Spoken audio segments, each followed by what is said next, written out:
We are changing a may to a shall, but I think what we're also doing here is we are limiting, we're eliminating the court's discretion, and we're codifying what the exceptions are going to be for an employer to assert a defense to try to avoid attorney's fees or double damages.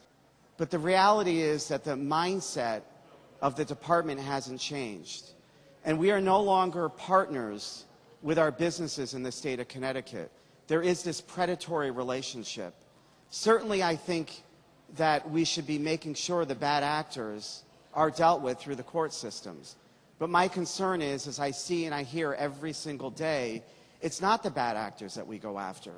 We go after these businesses like a sports organization who is out there trying to do good in the community. It's nonprofit.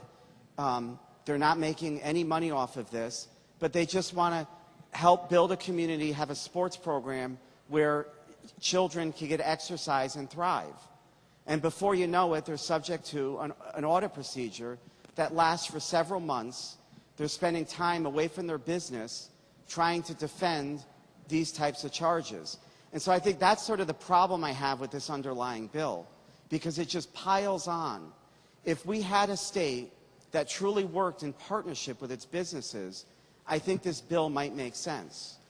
But we continue to see the onslaught of businesses constantly being under the defense mode.